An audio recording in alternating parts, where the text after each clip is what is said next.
अक्कलकोवा शहरातील प्रमुख मार्गावरून रूट मार्च.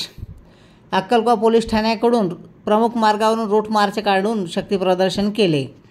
अक्कलकोवा शहरातील प्रमुख मार्गावरून पोलीस निरीक्षक सारंग नवलकर यांनी उपस्थित पोलीस उपविभागीय अधिकारी सुभाष भोये यांच्या मार्गदर्शनाखाली रूट मार्चचे नेतृत्व केले. या प्रसंगी सहाय्यक पोलीस निरीक्षक योगेश चौधरी, दिनेश भदाने, पोलीस उपनिरीक्षक मनोज पाटील, भाऊसाहेब भगत, ग्रेड पोलीस उपनिरीक्षक गुमानसिंग पाडवी या ठिकाणी उपस्थित होते.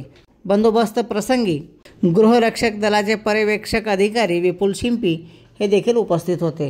रूट मार्च प्रसंगी राज्य राखीव बल गट क्रमांक 6 धुळे व नंदुरबार पोलीस मुख्यालयातील एक ट्रॅकिंग फोर्स या ठिकाणी मागविण्यात आलेले होते.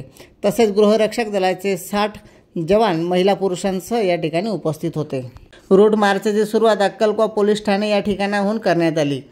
यावेळी अक्कलकोवा शहरातून गेलेल्या मार्गावरून तळोदा नाका, आमलीबारी फाटा या ठिकाणाहून पुन्हा तळोदा नाकामार्गे अक्कलकोवा शहरातील मुख्य बाजारपेठ, हनुमान मंदिर, झेंडा चौक, शिवनेरी चौक व जुना बस स्थानक होऊन या ठिकाणी राज्यमार्गावरून पुन्हा अक्कलकोवा पोलीस ठाणे या ठिकाणी रूट मार्च समारोप करण्यात आला.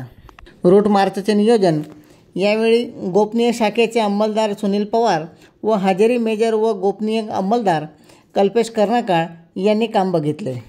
चंद्रकांत चव्हाण, श्रीजी न्यूज 24 अक्कलकोवा.